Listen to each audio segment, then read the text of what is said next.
I think we'll give it maybe a couple seconds for a few more people to call in, and then we'll get started.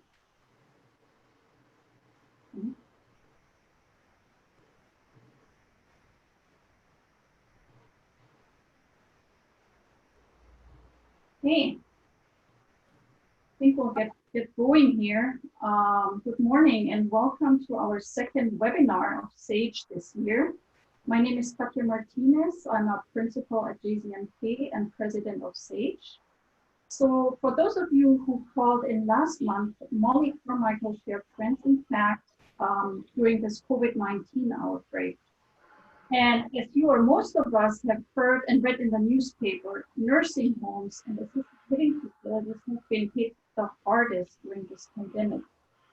For today's topic, real-time design solutions in senior living, we will take a closer look at design solutions that we can implement today to address the rising concern of the spread of COVID-19.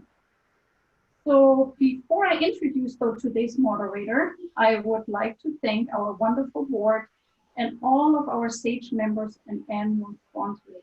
We would not be able to offer programs like this without your support, and especially in times like this. So thank you so much.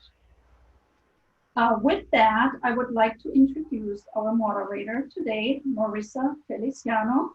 She is the Business Development Manager of HPI Architecture, and I would like to turn it over to Marissa.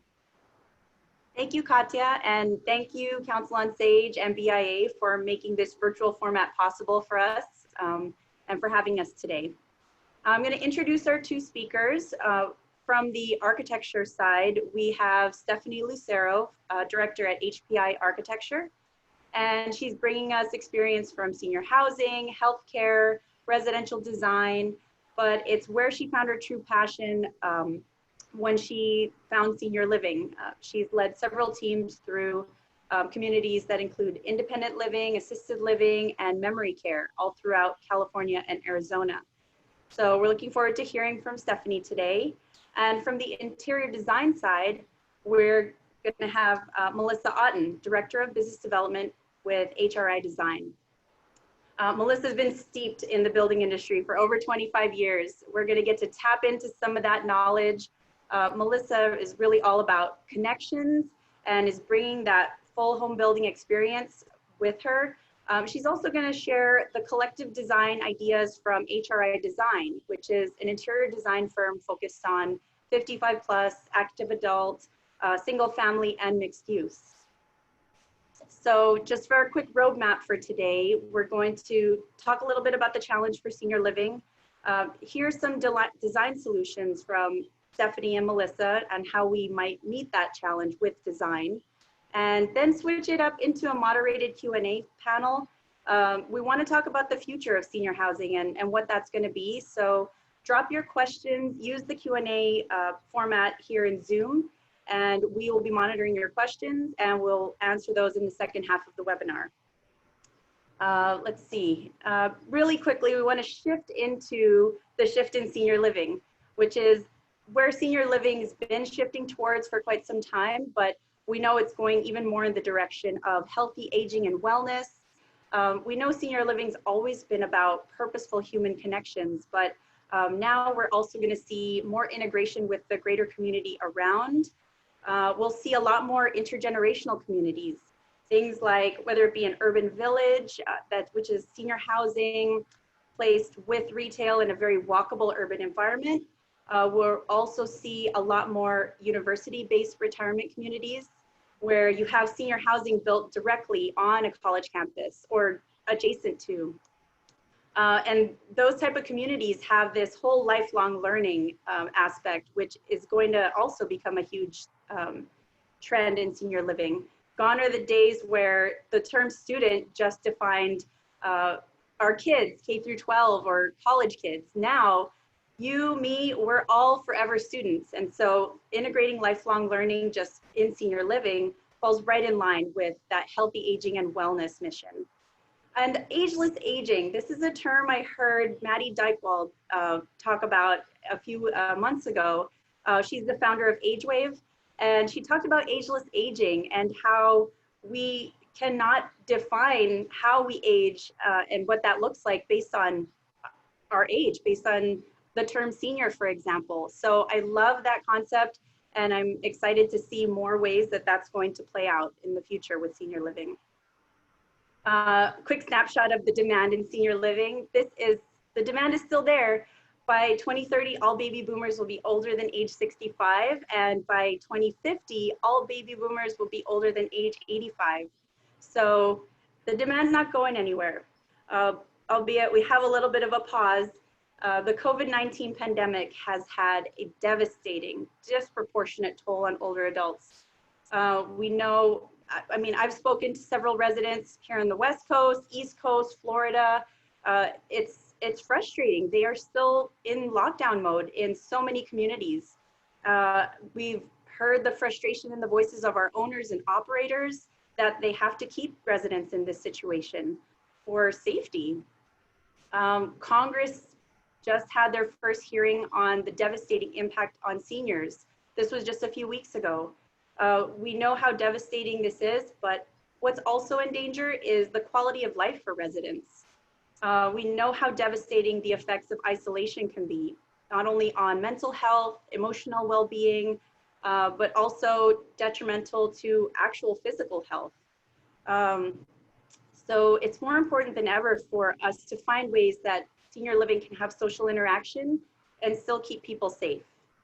And speaking of keeping people safe, I just want to give a quick shout out to all the heroes on the front line of senior living, the operators, the staff, everybody out there, keeping that quality of life going as best as possible given the restrictions, keeping residents as engaged as possible.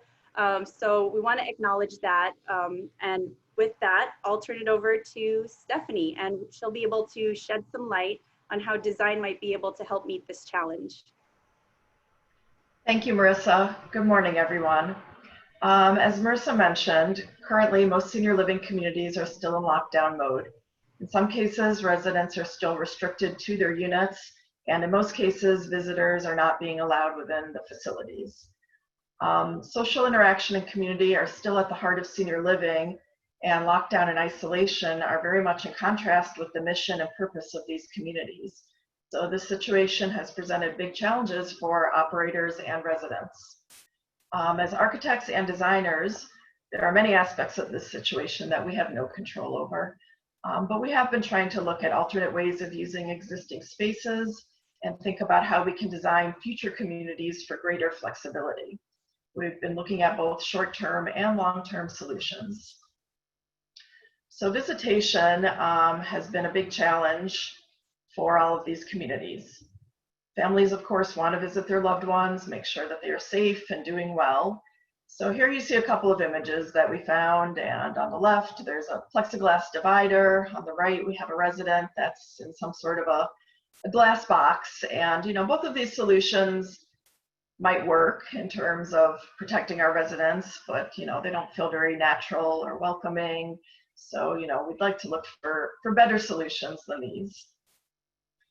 So some of those solutions are looking at repurposing existing spaces and, of course, using outdoor spaces where we can have plenty of natural ventilation and appropriate social distancing.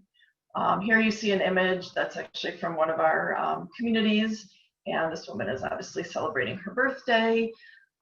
She is sitting within the dining room. They've opened the window out to a covered front porch there where her family is sitting and able to talk to her.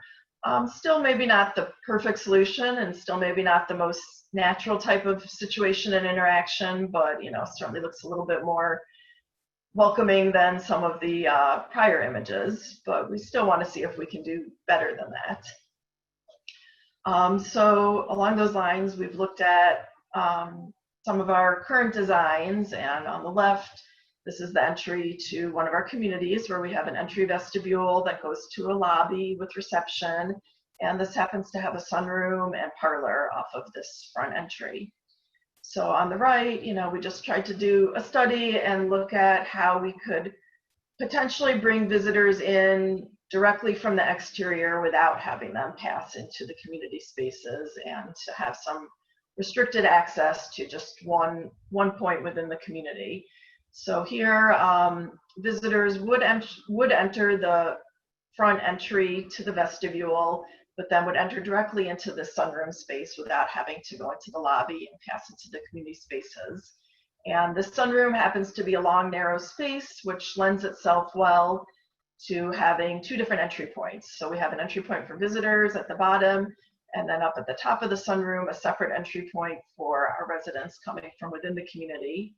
And this space could allow appropriate social distancing, and also being a sunroom, being very open and having a lot of natural ventilation. So we think that this could be a good solution to create a more natural interaction and still protect our residents. And then the other option we looked at was repurposing this parlor space, which was set up, more as a living room area. And so we looked at creating some temporary partitions and potentially, 3 different areas within this parlor where we have furniture appropriately distanced and a direct entry point from the exterior. And, I think this brings up a point looking into the future in terms of designing with flexibility where, an area like that parlor, maybe would just have had a window to the exterior, but, if we provide, let's say, French doors to the exterior, that allows for some flexibility in the future, if we are in this type of situation and need to create some direct access from the exterior. And then we have just some images here of outdoor spaces. So both of these images are good examples of spaces that are exterior, that have plenty of natural ventilation, but they're also protected. They have, they have an overhang. They can have heaters, ceiling fans. Seniors are very sensitive to sunlight and temperature changes and wind. So we want to create exterior spaces that still have some control over the elements and are comfortable for our seniors, but still have plenty of ventilation and allow for plenty of social distancing. We have a couple more images here. Similar situation on the left. On the right, this is actually a 2nd floor exterior balcony. And so that space might not lend itself as well for visitation because family would need to still come through the facility to access it. But I think it's a good example of a space that could be used for the residents to have some social interaction, a space where they can go outside, have appropriate social distancing, and still have that outdoor ventilation. So the next major challenge has been dining. Dining is such an important part of the senior living community experience. Of course, we're providing nutrition, but we're also providing socialization for residents in the dining experience. So here we just have a couple of images. On the left was an image we found from a restaurant that put up these plexiglass partitions. And similar to some of those earlier images with the visitation, it might be effective, but it just doesn't feel very natural or welcoming. And then on the right, we have an image that many of you might be familiar with from Beauty and the Beast, where we've got this long table with, a lot of social distancing. And this, of course, is maybe an exaggeration of what we want to provide for our residents, but I think it is a little bit more along the lines of what we'd like to achieve, maybe at a little bit scaled down. So we do have an image here of 2 tables that are put together. So these would be 2 tables that were originally intended for 2 residents to sit at each table, but here they've been placed end to end with residents at opposite ends of this longer table so that they could have appropriate social distancing and still have the ability to have some socialization and connection with one another. So in terms of dining, we're trying to look at expanded layouts and defined zones, creating satellite dining areas. Right now, with limitations on socialization, there are a lot of community spaces within our facilities that are either not being utilized or not being utilized fully. So those could potentially be other areas where we could temporarily move dining in order to distance people. And then again, as much as possible, making use of outdoor dining. So here we looked at one of our communities, and this is the dining space, and this was the original furniture layout for that space, where we have a big dining area, some private dining, and this currently seats 68 residents. So we just took this space and redid our furniture layout to see, how many residents we could fit if we did the social distancing and these double tables, and created some zones within that area and put up a few temporary partitions. And in this particular scenario, we still had 36 seats. So if communities needed to look at having shifts for dining, I think that this worked out okay, that, they could accommodate all of their residents within 2 shifts for their dining. And here's just an example of an activity space with that similar type of long table. And in this case, this was the original table that, was designed for this space. And you can see that it was intended for 4 residents to sit at each activity table. But here they have 2 residents. And in the picture on the right, we have 4 residents and they're playing bingo and they're able to socially distance and still have some activities and human connection here. And here's an example of a dining space. And so, in the past, sometimes we've had these big, grand, open dining spaces. And, those make it a little bit more difficult to kind of divide up and, potentially need to bring in some temporary partitions to accommodate our current situation.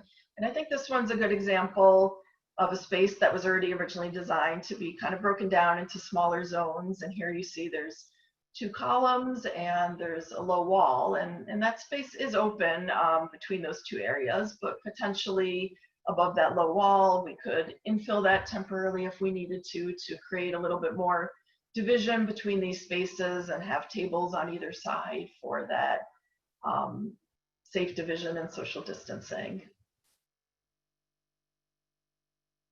And again, here's an example of a bistro grab and go type situation that happens to open onto a courtyard space with a covered area.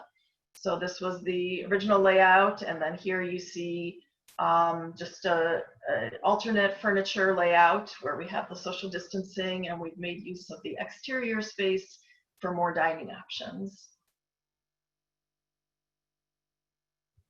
And we're very fortunate in Southern California and in California in general to have, pretty good weather year round and to really make use of outdoor spaces. And of course, that's not the situation all throughout the country, but we're fortunate here to be able to do that. And, we already take advantage of that in our designs and use outdoor spaces as much as possible. But I think this whole pandemic has just placed more emphasis on the importance of those outdoor spaces.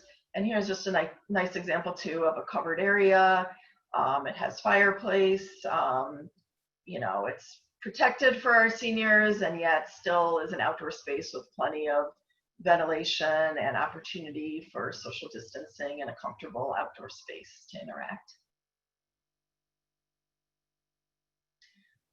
So if we're going to use our outdoor spaces as much as possible year round and throughout the day, we do need to consider shade is very important for our seniors, and there's many options when it comes to that, whether it's under a built canopy like the previous examples, or possibly providing shade sails, or, when we're looking at more cost-effective solutions in the bottom right corner, we just have our typical outdoor umbrellas, and those can be effective too, maybe a little bit less so than some of the other options. Sometimes you get particular times of day or times of the year where they're not as effective in shading, but they are a very cost-effective solution.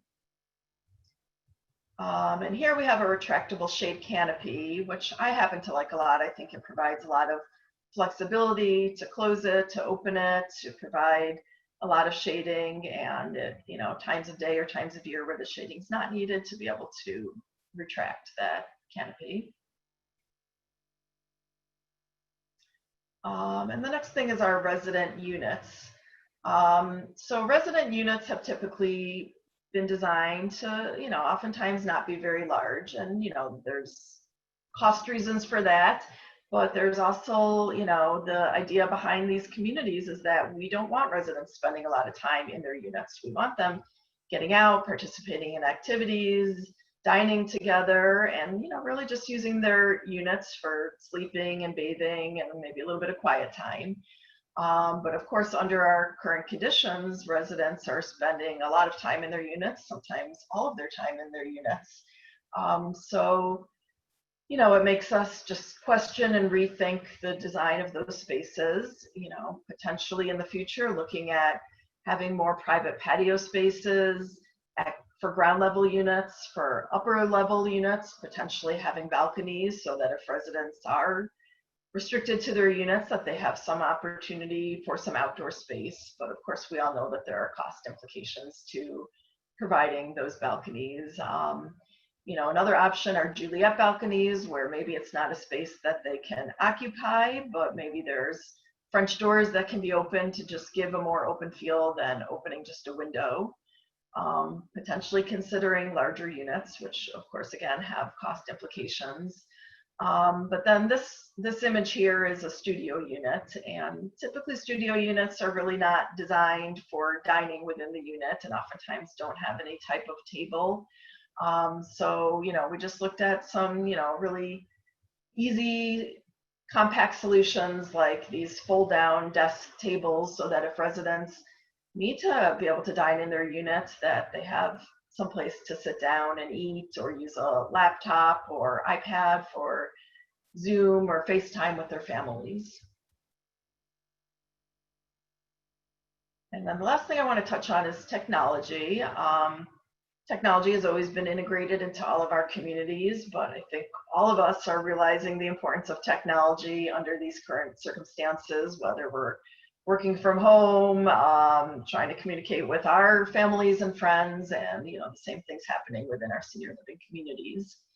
So this image is showing a telehealth appointment, and I think we've all heard that telehealth has become very common and important in these current times.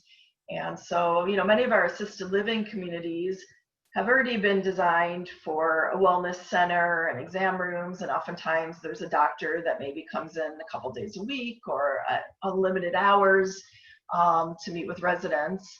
And, if we think moving forward that these are going to be more telehealth appointments, then I think we need to look at, whether these wellness centers or these exam rooms are set up with the technology to accommodate telehealth, or potentially there's a separate telehealth room for that purpose. And then we've also seen like carts, movable carts that could be brought into resident units for those telehealth appointments. And in that case, a separate room might not be needed, but we might need to consider just storage areas for those types of carts. The next item we have here is automation and touchless technology. Those have, already been integrated into many of our facilities, but I think all of us are just seeing the importance. We're all thinking more about all of the surfaces that we touch, the door handles that we touch. So, the more and more that we can integrate those technologies, the more hygienic and safer our communities will be. And along those lines, specifying antimicrobial materials, considering the use of UV lighting for sterilization, and that might be within ductwork and HVAC systems. I've also heard some discussions about having UV lighting in public single-use restrooms so that potentially there's some type of sensor that when those restrooms are not being occupied, a UV light comes on for sterilization. And then, potentially having something like that within elevators too. And then the next item we have here is sanitation stations. So, we're all seeing these Purell stations kind of pop up everywhere so that, we can all have access to those, and those are great, but, they are a little bit institutional looking, and if that's something that we're going to have long-term within our communities, we should be looking at ways to integrate those within our design and not just having these little pop-up stations. So, maybe there's a built-in recess outside of all of the elevators, that nicely integrates that hand sanitizer within our design. So it becomes more natural, more part of the design, and, doesn't look so institutional. And then the last thing here we have is filtration and air purification. So, I just think we all need to be taking a closer look at our HVAC systems and anything that we can do within the design to create better indoor air quality. So, in conclusion, I just want to say that, from my perspective, I don't think we're predicting huge changes to design and how we approach the design of senior living. We still want these to be places of community and social interaction. And I think all of us are hopeful that, whether it be 6 months or a year or maybe 2 years, it's hard to say right now, but that eventually things do kind of return to normal and that we're able to use all of our spaces as originally designed and intended. But, I think this pandemic has brought to light for all of us in all different aspects of our lives that, something really unpredicted can come up and change the way that we interact with our spaces and our buildings and our world. And it just opens our eyes, I think, to rethinking design and rethinking our approaches and designing for greater flexibility to accommodate this situation and any other future situations that are unforeseen. So I think, the main takeaway is just designing for flexibility and unforeseen situations, but hopefully still maintaining that level of interaction and socialization that, we all need and want. All right, thank you, Stephanie. I think I want to turn it over now to Melissa, and let's hear a little bit from the interior design side on how design might help meet this challenge. Melissa? Good morning. That was excellent, Stephanie, and couldn't agree more that, when we're looking at age qualified design, most of it is very similar. So without wanting to repeat things, hopefully we offer some new solutions, but agree that I think we all know, baby boomers are set to become the most educated, savvy, and individualistic seniors the industry has ever seen. So the things that you talked about are things that really interest them. They'll see a popularity spike for products and services that allow these older adults to retain control of their lives and their surroundings and their daily activities. So whether that's a temporary fix inside their own individual homes or within the communities they're living in, we want to make sure that, as you said, individualized and anything that can be set to have some flexibility is really, really important, as well as the demand for all of the green design concepts that, we've been seeing in schools and businesses for a while. The daylighting that you talked about, improved indoor air quality, water conservation, views of gardens and nature. Those are all things that we'll want to talk about. And then agree with you completely, technology and smart everything. We are going to be designing elements for everything from the lighting to the health monitoring. So I think we need to make sure that those things are all kept in mind when we are designing. And really, if you look these days, partners in our industry like Delos really say a home isn't smart if it isn't healthy. So I think that's really kind of the bottom line. So to keep things smart and healthy, we are seeing a lot of requests for convertible furniture these days. I think that there's,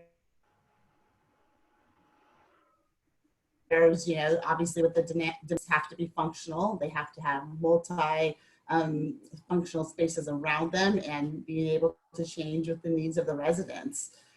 Before, having spaces dedicated to one activity, like maybe a movie theater or a card room, we can't have that anymore. We need to make sure that these rooms can adapt to a variety of activities.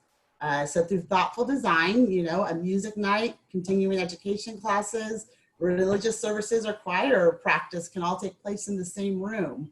And that can be really done through some thoughtful design with that convertible furniture. And along with that convertible furniture, obviously, comes individual workspaces. Just like Stephanie mentioned, it's so important for people to be able to have the ability to work from home these days.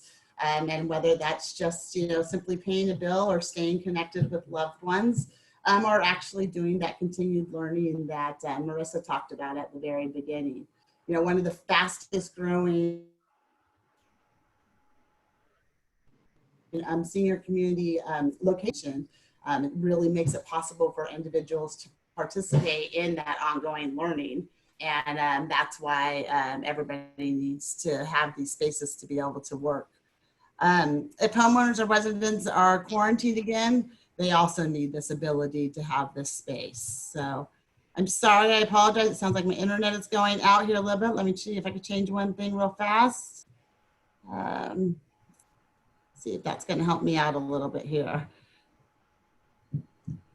Okay, so we mentioned telemedicine and medical rooms. Hopefully this is helping a little bit better. One of the things through design is we want to make sure that things are just done thoughtfully and comfortably. You know, if we are going to have some telemedicine rooms and have some sensitive subjects we talked about, we don't want sterile environments. We want to make sure that they are inviting and comfortable for one, two, or multiple people to be in that room. And things that are very popular right now is being able to have these spaces adapt to having multiple people come in and out.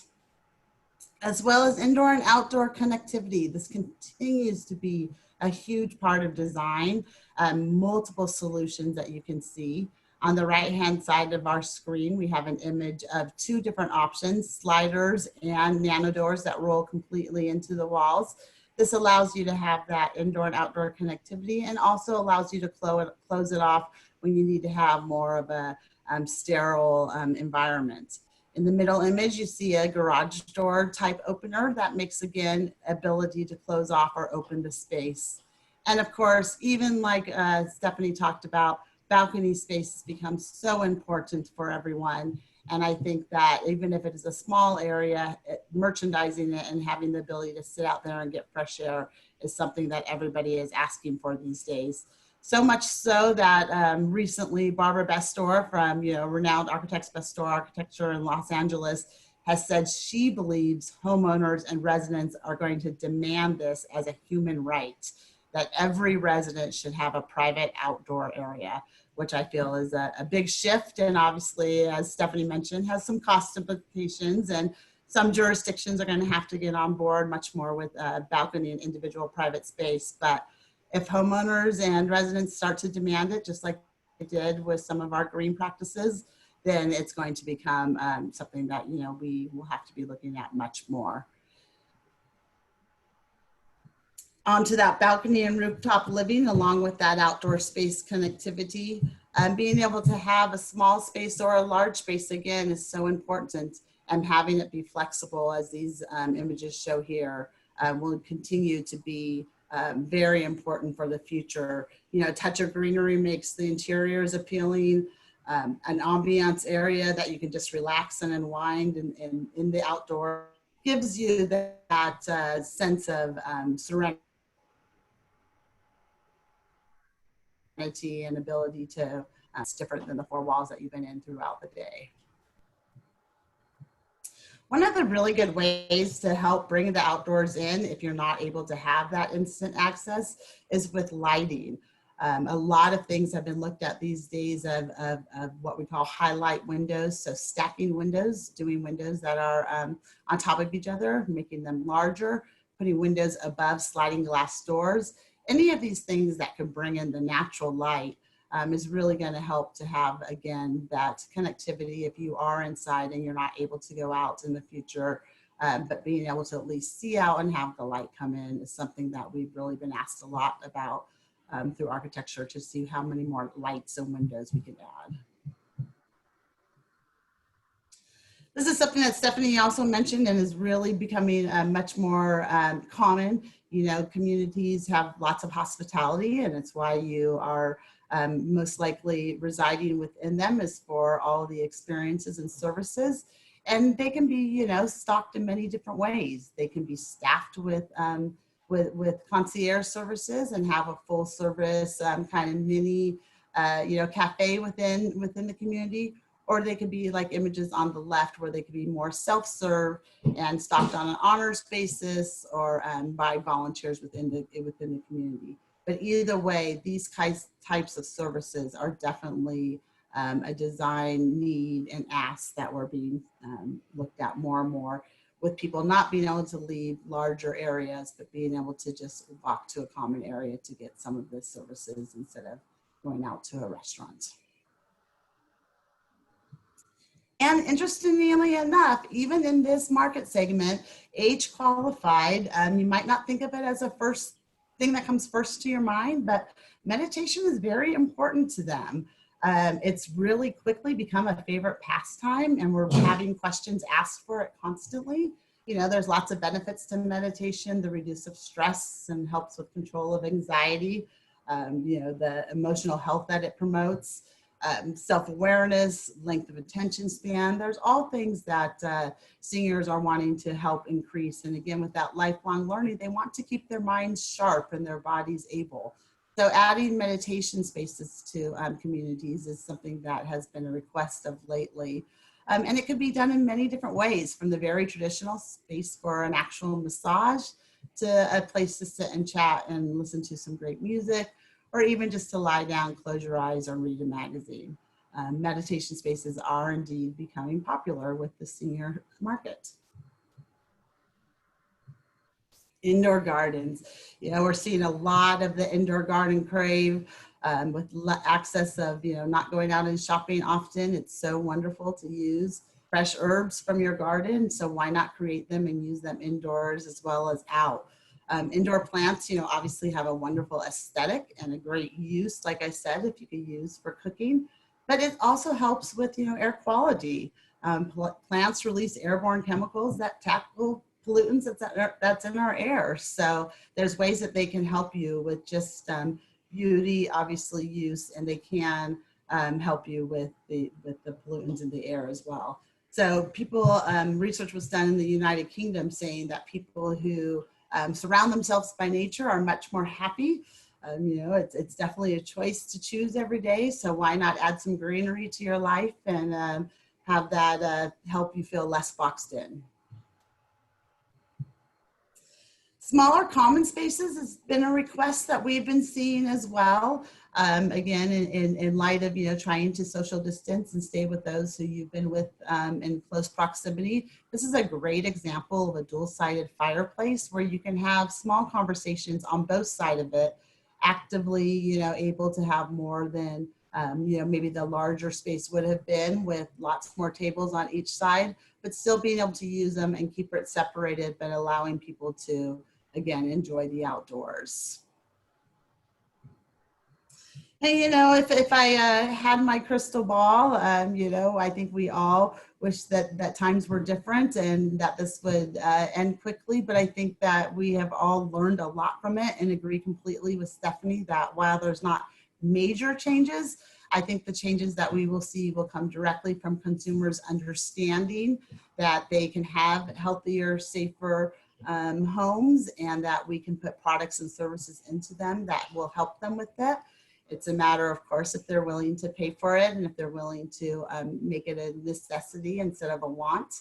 But I think that, you know, things like, you know, other trends like dedicated drop zones for packages that could be cleaned off, merchandising of garages to be used for different spaces, all things that, you know, are smart technology or smart ideas that are coming out of this pandemic, but things that really have been, you know, done for a while by some and now maybe are just being asked for and required more by the masses.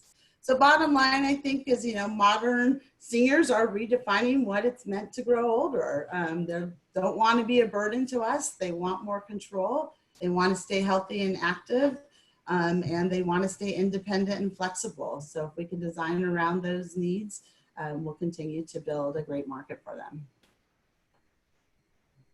Thank you, Melissa. That was so much great information from both of you. And I want to shift it a little bit now into some Q&A.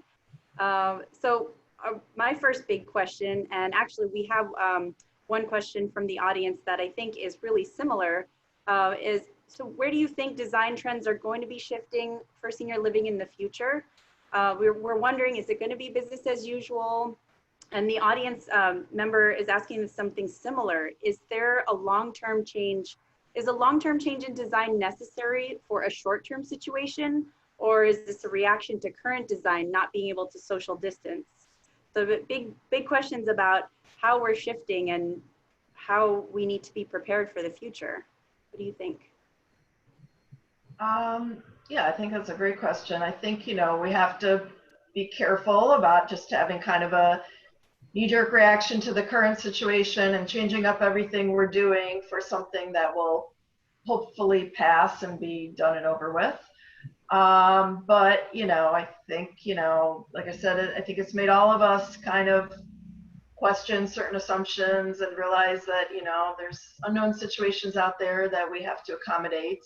And I think it's important right now to get feedback from our operators on, where they've really found the challenges. And, it's probably going to be different for every community and every specific design of, where some of those challenges came in and where they found their spaces to not be very adaptable to the situation.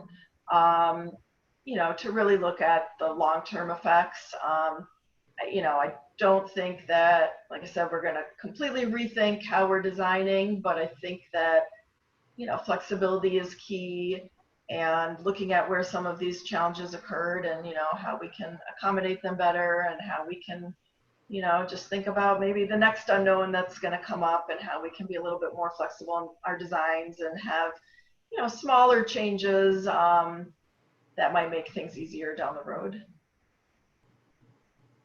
I agree, Stephanie. I really think that living space is going to be completely, chosen and based on the flexibility and the facility being able to have choice. I think that that's so important in the future, and really the big, maybe shift, but probably isn't directly from the pandemic, but it really is technology and making sure that our seniors have access to it, have help with it, even if it's small, which I think is our responsibility.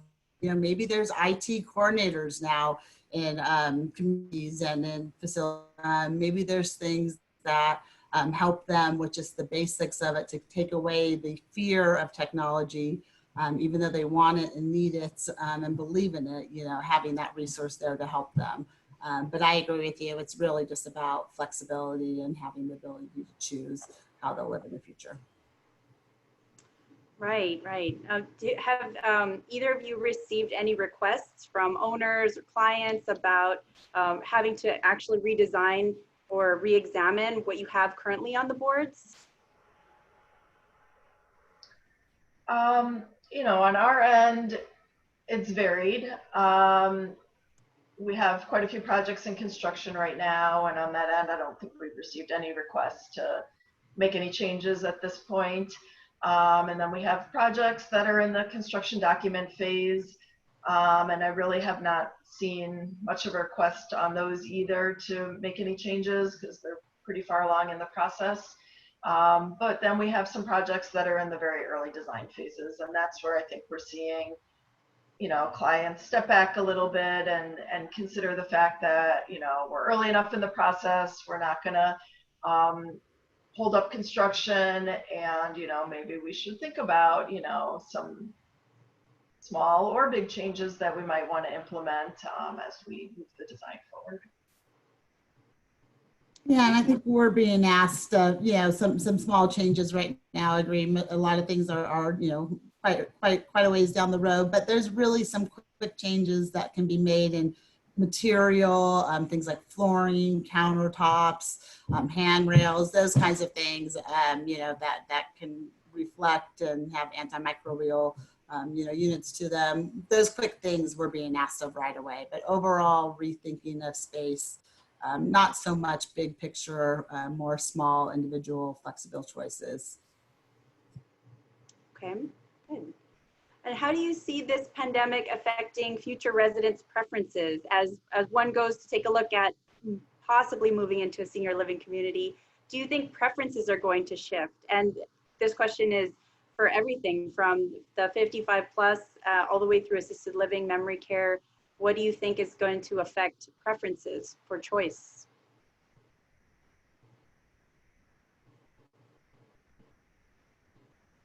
Melissa, did you want to take this first, or you want me to respond? Oh, sure. I'm sorry. Good, the fun of webinars. I don't think major changes, but I think they're going to be looking for things that we've talked about. How have people adjusted? What changes were made? Were safety things brought into play? Are there maybe Wi-Fi cafes added? Is there more outdoor accessibility? Is there more dedicated staff, maybe people who aren't coming and going out of buildings as much? Yeah, that others are going to be, obviously they're savvy when they're to buy into where they want to live. And I think that people reacted to this and what changes were made. Yeah, I think, I think on the one hand that, prospective residents are going to probably look at the operations or question the operations of the facility in terms of, how they handled the pandemic, and what they did during that time. But, from a design perspective, one thing that I guess has been brought to my attention is just kind of the resident unit.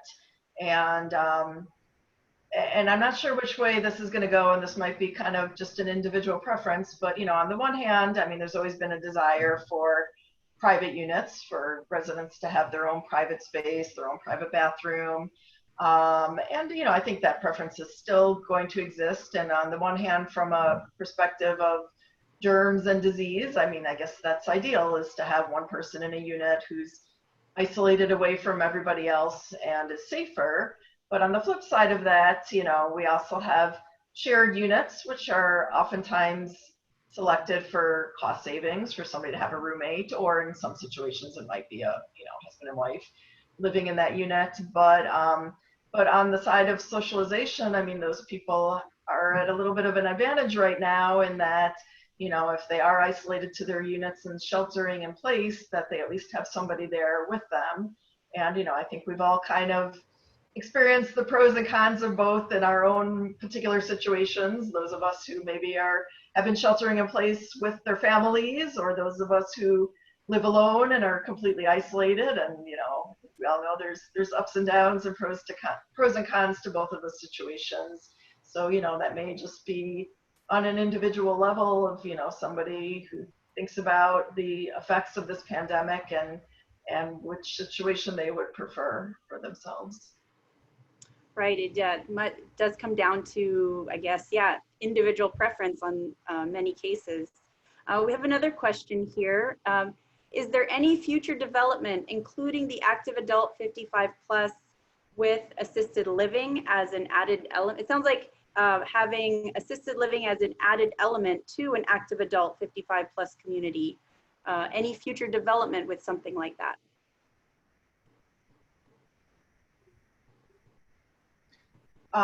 In terms of the effects of the pandemic, or just if as a trend? And yeah, I think the question sounds just more in general. Are we going to see any combination in that format is what the question sounds like. Is there going to be a new format, a new combined product of active adult with assisted living, kind of similar to how independent living, memory care, and assisted living can often be combined in one community? Might we see active adult and 55 plus with an assisted living element? I think so. I mean, that model already exists. And, I think that, there's a lot of people who look for a community like that where they know they can sort of age in place within a community, and that there's those services offered to them if they need it down the road, because they might be going in as a very active adult, but realize that things can change down the road.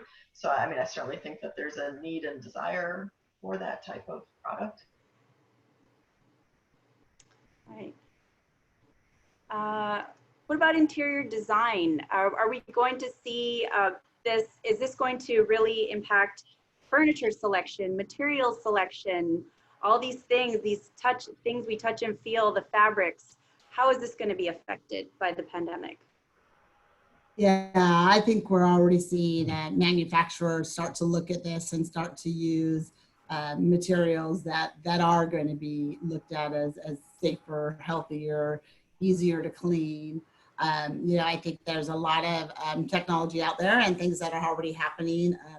Use of silver and copper ion, interesting enough, creates antimicrobial technology. So having that in surfaces You could use it in powder coatings. You could use it on light switches, textiles, porcelain tile you could put it on. I think there's things like that that will definitely become more popular and increased in ask.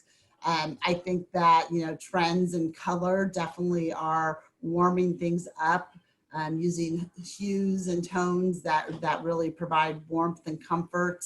You know, everything a lot these days is a lot of artisan elements are being used in things like wall dividers, coverings, a lot of woven textures and cane and rope, you know, things that can evoke that homemade feel with inside your four walls. I think is really important. You know, I think it's funny, but, you know, the timeless dynamic duo of black and white is definitely here to stay. I think those high contrast statements will be used in fabric and material selections to give people some comfort. There's definitely materials that are, you know, high performing that are easier to clean, things that can be cleaned quickly or wiped off easily, things like velvet and corduroy and wool. You don't think of those out here on the West Coast, but they could be put on cushions of chairs that can easily be removed.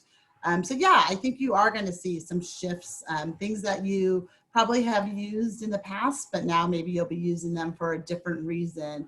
Instead of maybe just an aesthetic, maybe now they will actually have, you know, a nanoseptic material on it that's going to actually help the homeowner live in a healthier environment. It looks like we might have time for just one more question. Let's see. This one is, are we going to see design tending towards more of a neighborhood, mini neighborhood thing, meaning groupings of units, separated wings or little villages? Are we going to see this mini neighborhood start to become a trend more often now?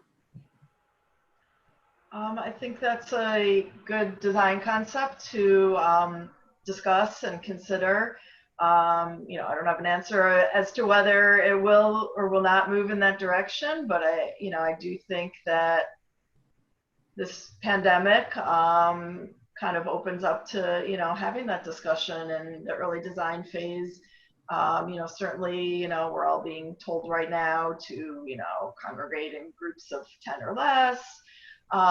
So, I mean, I think design and opportunities to create smaller communities within the larger community and have some more, you know, smaller satellite activity spaces or dining areas or areas to socialize are important things to consider as we move into the future. And, you know, certainly I'm sure right now communities that were designed in that manner might be a little bit easier to manage than some of our other communities. And I know, you know, in some of our projects, you know, we've taken different strategies and had different discussions regarding our community spaces. You know, I have one project in particular where it's a 6-story building, and originally we had a lot of the community spaces spread out throughout the different levels. You know, we had some of the major spaces on the first floor and then some satellite community spaces on upper levels.